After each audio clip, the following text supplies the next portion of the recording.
Hello dear students, you all are very very welcome.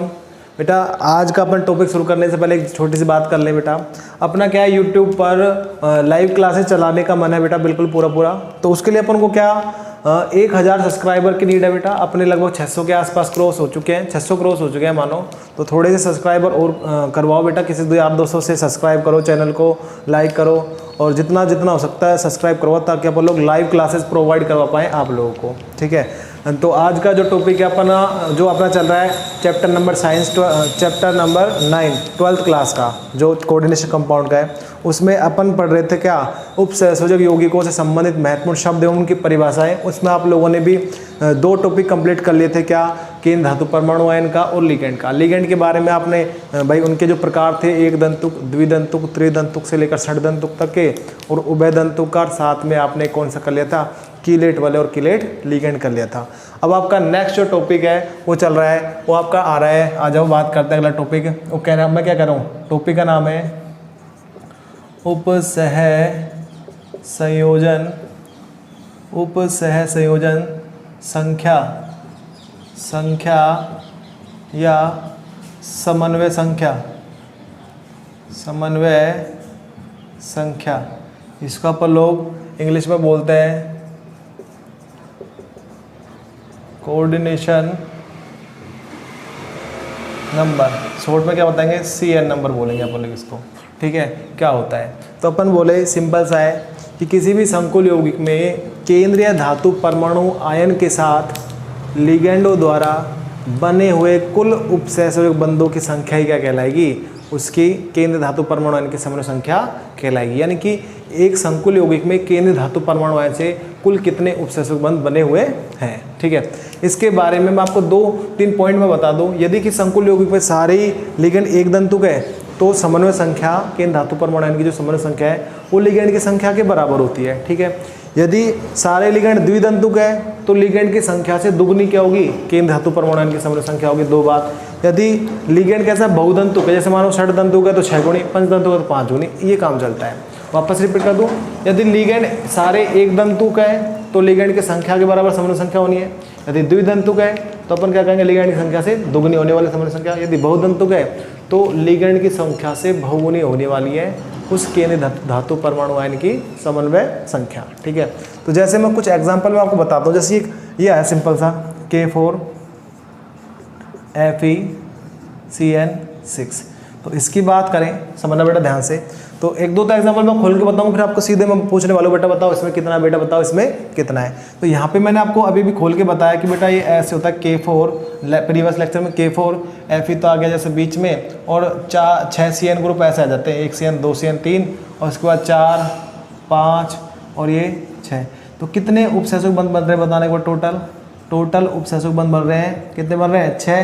तो यहाँ पे केंद्रीय धातु परमाणु जो आयन है इसकी जो समन्वय संख्या निकल के आएगी, यानी कि कोऑर्डिनेशन नंबर निकल के आएगा, वो बराबर कितना होगा, 6 होगा।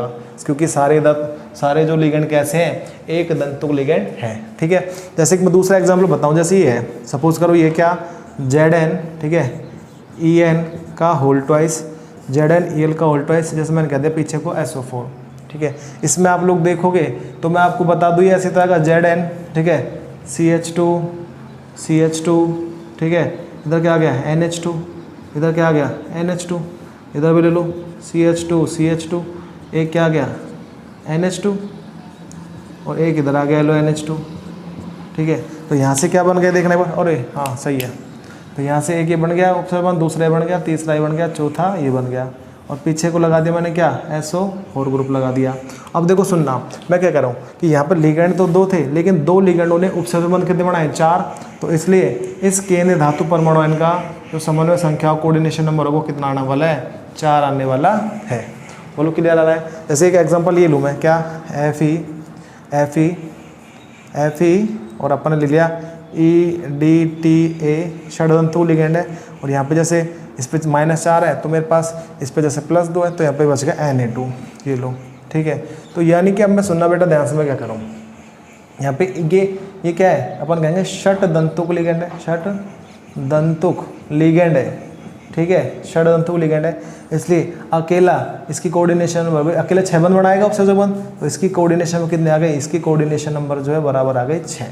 ठीक है, चलो ये बात हो गई क्लियर। अब मैं कुछ आपसे एग्जांपल पूछ रहा हूँ, लेकिन मैं बताते जाना। मैं पहले लिख देता हूँ क्या, जैसे एक मैंने एग्जांपल लिया, जैसे वाला है मेरे पास Zn Cn का होल 4 और मैं ले दिया -2।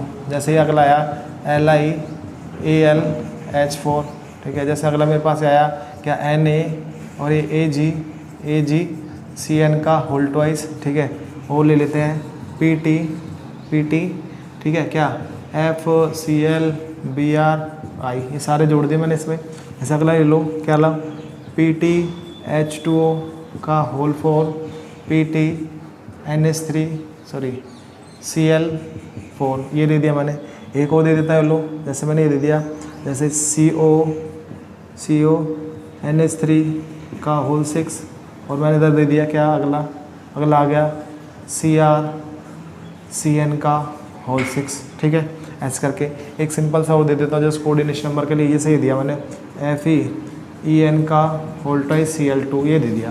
तो इन सब में आपको क्या करना है, कोऑर्डिनेशन नंबर निकाल के बताना है। तो अब देखो मैं बताऊं, आप अपने हिसाब से करके देख लो एक बार, तो क्योंकि प्रीवियस लेक्चर में आपको सारणी बताई है, उसमें एक दंतुक द्विदंतुक लिगेंड बताया मैंने आपको, और अभी बता दिया कि भाई एक दंतुक लिगेंड तो संख्या बराबर होगी सामान्य संख्या, द्विदंतुक है तो उसको दुगनी से कराओ, और अगर ऐसे एक दंतुक द्विदंतुक मिक्स है तो उसके अकॉर्डिंग देखो।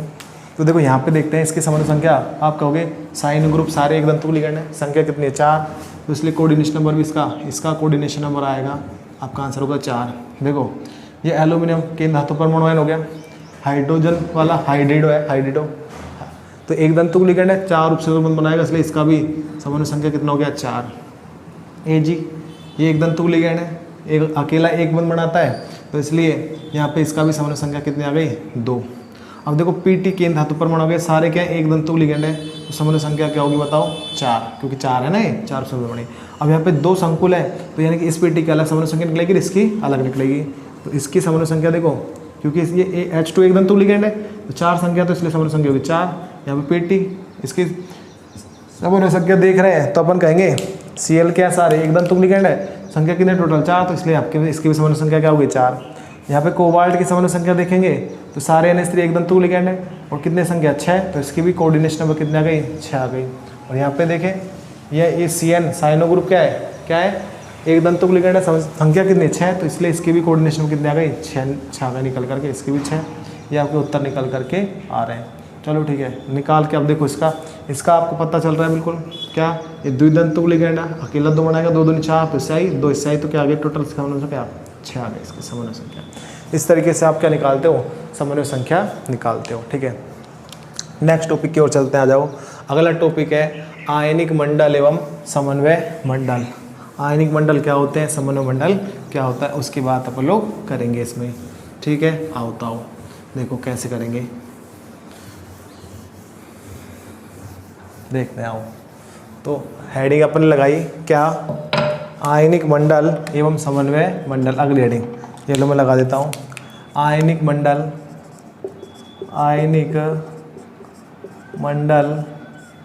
एवं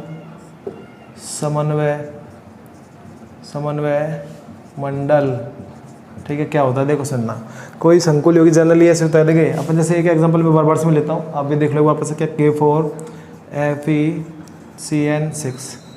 अब देखो जैसे और एग्जांपल देता हूँ, जैसे कि आ रहा है FeH2O का होल 6, और जैसे मैंने दे दिया पीछे को ये लो SO4, ठीक है।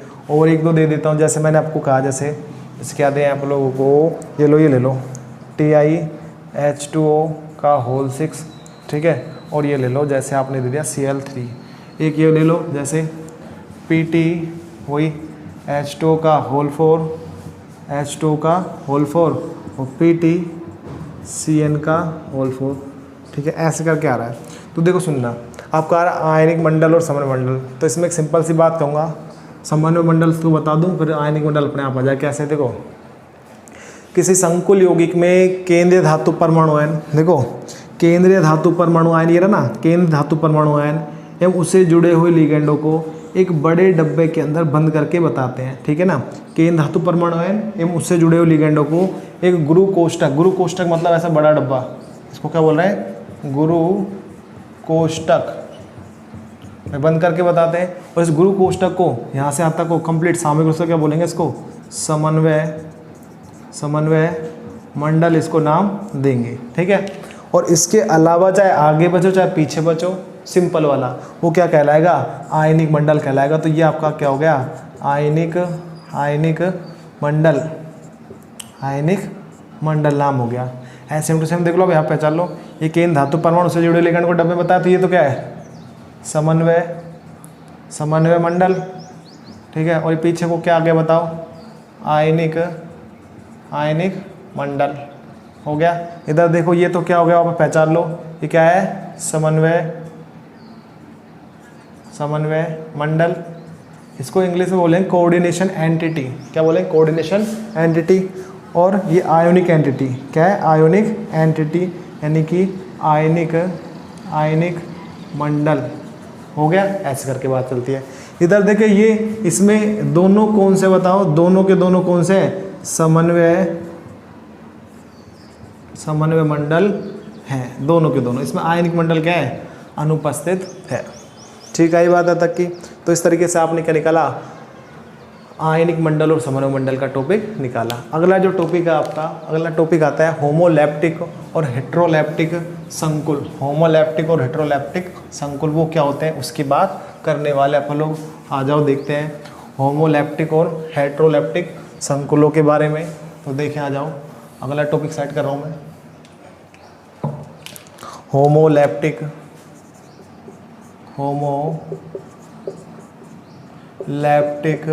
एवं हेट्रोलैप्टिक संकुल।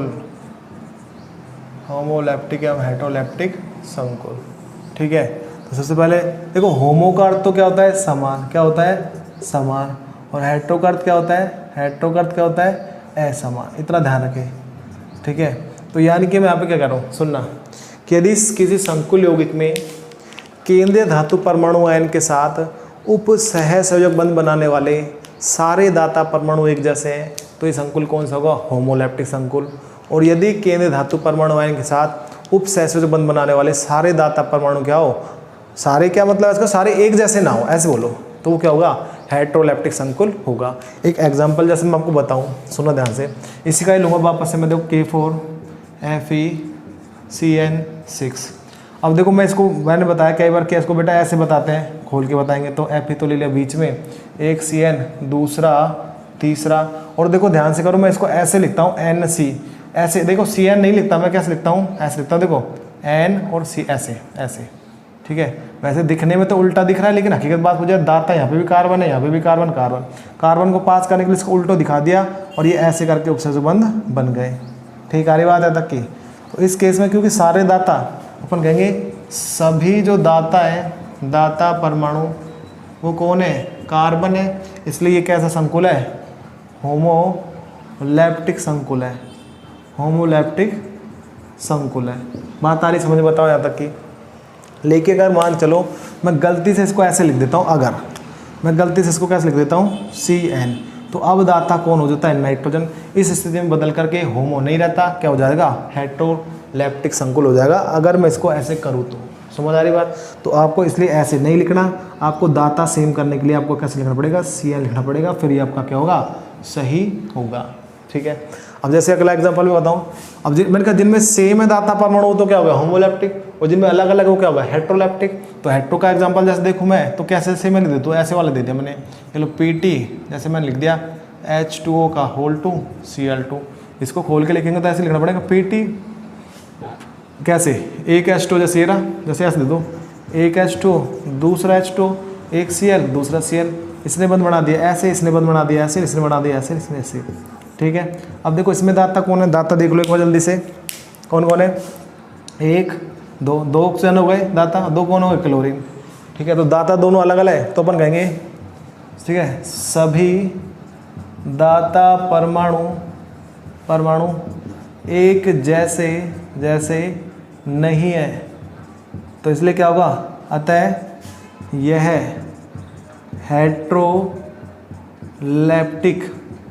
हेट्रोलैप्टिक संकुल है। आगे बात, तो इनके सारे दाता एक जैसे तो होमोलैप्टिक, सारे दाता अलग अलग तो हेट्रोलैप्टिक। चलो ठीक है, मेरे हिसाब से आपको समझ आ गया। एक क्वेश्चन मैं पूछता हूँ, मैं कह रहा हूँ कि अगर आप कर लो, देखते हैं कैसे सही होगा या नहीं होगा। मेरे हिसाब से जनरल केस में सभी बच्चे इसमें धोखा खा जाते हैं। कैसे? जैसे मैंने ये बनाया एक, देखो CuGly का होल ट्वाइस ग्लाइसिन है। एक बार आप अपने स्तर पे करें इसको, आपके हिसाब से क्या आंसर वाले आने वाला देख लो आप, ठीक है। अब मैं करवाऊँ, चलो आ जाओ। देखो आपको पता है ग्लाइसिनेटो, इसका सूत्र क्या होता है? CH2 COO माइनस NH2, ये सूत्र होता है ना, COO माइनस और क्या होगा NH2, ये सूत्र होगा। इसको बनाएंगे खोल के, तो कैसे बनाना पड़ेगा? ऐसे तो बनाना पड़ेगा कि भाई CH2 COO माइनस और ये हो गया क्या आपका NH2, ये लो NH2 इधर बना दिया, CH2 COO माइनस और ये लग दिया NH2, यानी कि वो GLYC में तो लिखा दोनों तरफ ग्रुप। देखो यहाँ पे ये बना दिया बंद, ये बना दिया, यहाँ पे ये बना दिया और ये बना दिया। बोलो ठीक हुआ यहाँ तक की बात। लेकिन अब देखो यहाँ पे दो दाता तो कौन है? नाइट्रोजन, और दो दाता कौन है? ऑक्सीजन, ठीक है। दो दाता तो कौन है? नाइट्रोजन, और दो दाता कौन है? ऑक्सीजन। ये लो एक बार वापस रिप्रेजेंट कर रहा हूँ, देखो ये रहा, ये रहा, ये रहा और ये रहा। तो सूत्र तो एक ही, लेकिन इसमें ऐसा द्विदंतु लिगेंड है जिसमें दोनों दाता क्या हैं? अलग अलग हैं। इसलिए ये किसका एग्जाम्पल हो गया? हेट्रोलैप्टिक संकुल का एग्जाम्पल हो गया। पूछा जाने की संभावना यहाँ पे ज़्यादा आती है बेटा, ठीक है। इस तरीके से आपके तीसरा टॉपिक कंप्लीट हुआ। अब चौथे टॉपिक की हो जा रहे हैं, समन्वय बहुफलक की तरफ। बहुत शानदार टॉपिक है, इसको ध्यान से देखेंगे अपन लोग और स्टडी करेंगे। इसको हटाते हैं पहले, तो आ जाओ। समन्वय बहुफलक ये क्या होता है देखते हैं। आओ देखो अपन बात कर रहे हैं समन्वय बहुफलक की। तो समन्वय बहुफलक है क्या, तो मैं बताता हूँ एक बार। पहले टॉपिक डालते हैं, समन्वय बहुफलक, ठीक है। कोऑर्डिनेशन पॉलीहेड्रॉन ऐसे बोलते हैं इसको, ठीक है। क्या बोल रहे हैं? समन्वय बहुफलक, समन्वय बहुफलक। देखो सुनना क्या है कि किसी संकुल यौगिक में, डेफिनेशन दे रहा हूँ, किसी संकुल यौगिक में, हाँ भाई, किसी संकुल यौगिक में केंद्रीय धातु परमाणु आयनों के साथ जुड़े हुए लिगेंडों की दिक् स्थान व्यवस्था को क्या बोलते हैं? समन्वय बहुफलक बोलते हैं। कौन सी व्यवस्था? अपन बोलेंगे दिक् स्थान व्यवस्था। इसको ही क्या बोलेंगे अपन लोग? समन्वय बहुफलक बोलेंगे। दिक् स्थान का मतलब ये मानो, मीन्स ये मानो कि 3D में उनका अरेंजमेंट कैसा हो, 3D में कैसे बैठे हुए हैं। तो देखो 4-5 प्रकार के हैं। तो सबसे पहला जो आता है नाम, फर्स्ट नाम जो आता है, सबसे शानदार नाम है, मैं कह रहा हूँ, इसका नाम है वर्गाकार, वर्गाकार समतलीय, समतलीय बहुफलक, बहुफलक। हो गया नाम क्लियर। अब देखो संकरण कब बनेगा भाई? ये समन्वय बहुफलक कब बनता है उसकी बात कर लो। ये जब संकरण क्या हो, DsP2 संकरण जब आए, DsP2 संकरण जब आए, तब ये समन्वय बहुफलक बनाना है। किसका संकरण चाहिए? केंद्रीय धातु परमाणु आयन का।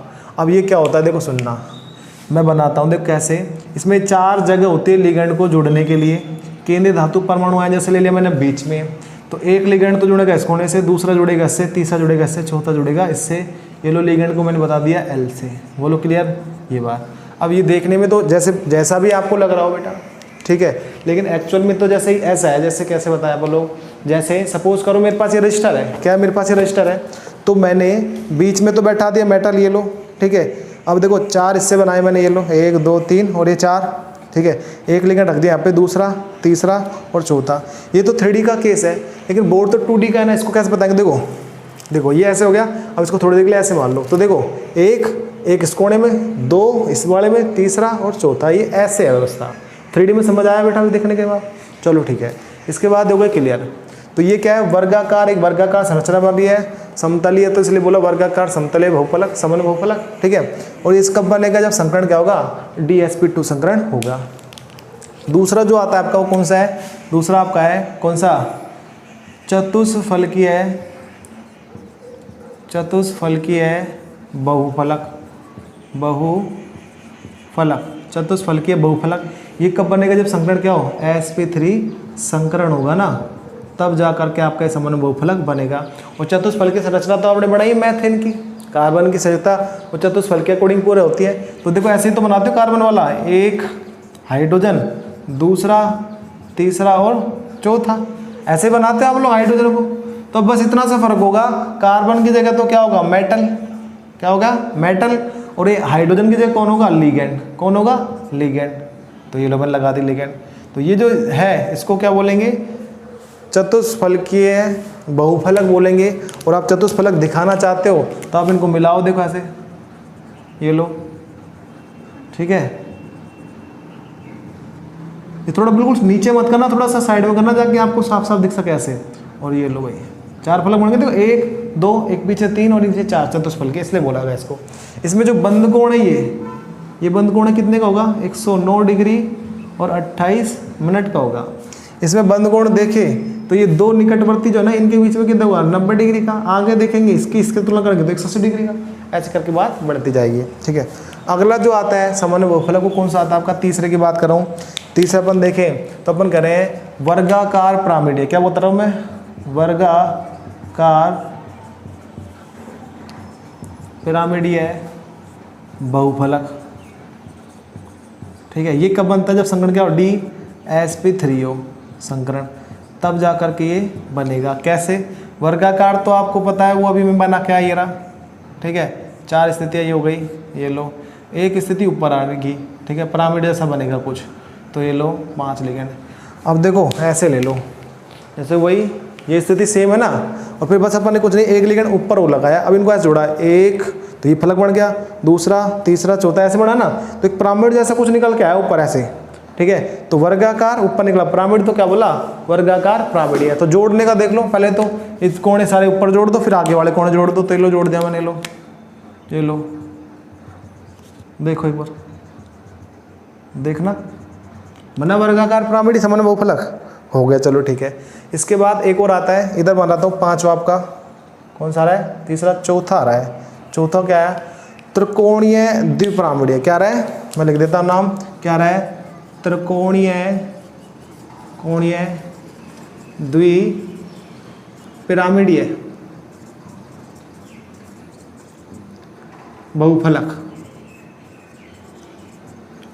त्रिकोणीय द्विपिरामिडीय बहुफलक ये कब बनेगा, जब संकरण क्या होगा, जब संकरण होगा sp3d। जब संकरण क्या हो, sp3d। तो देख कैसे, एक ट्राइंगल शेप में एक त्रिकोणीय संरचना बनेगी, बीच में कौन आएगा, मेटल, और एक लिगेंड आएगा, दूसरा और ये तीसरा, ऐसे आया, सही है। और एक बनेगा ऊपर लिगेंड के लिए जुड़ने के लिए, एक बनेगा नीचे। तो देखो 1 2 3 4 और ये 5, ठीक है। अब इन सबको जोड़ेंगे तो एक पिरामिड बनेगा, ऊपर एक बनेगा नीचे। तो क्या बोलेंगे, क्या बोलेंगे, त्रिकोणीय, 3 कोण है इसलिए त्रिकोणीय द्विपिरामिडीय है। इनको जोड़ दो ऊपर नीचे वाले से, रोको, देखो कैसे, ये जुड़ गया, ये लो, और दूसरा ये जुड़ गया, ये लो, ठीक है, ये लो। तो त्रिकोणीय द्विपिरामिडीय। एक लास्ट आ गया आपका पांचवा कौन सा है, अष्टफलकीय समन्वय बहुफलक। तो अष्टफलकीय के लिए आज बात करते हैं कैसे, ये लो मैं लिखा, अष्टफलकीय समन्वय बहुफलक, ठीक है।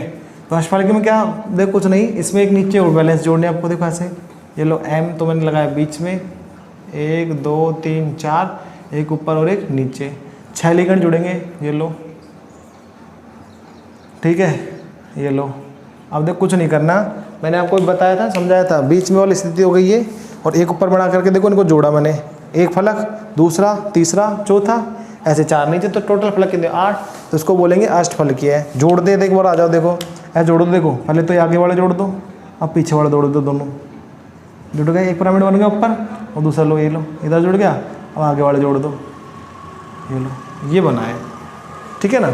अब देखो ये कब बनेगा, जब संकरण क्या हो, या तो D2sp3 और यह क्या हो, sp3d2। ये चीज़ ध्यान रखना बेटा, ये बड़ा इंपॉर्टेंट है संकरण के बेस पे ये समन्वय बहुफलक बनाना, ठीक है। आज के टॉपिक में इतना ही बेटा। वीडियो अच्छा लगा तो इसको लाइक करना और चैनल को सब्सक्राइब करना, ठीक है, शेयर करना। थैंक यू बेटा।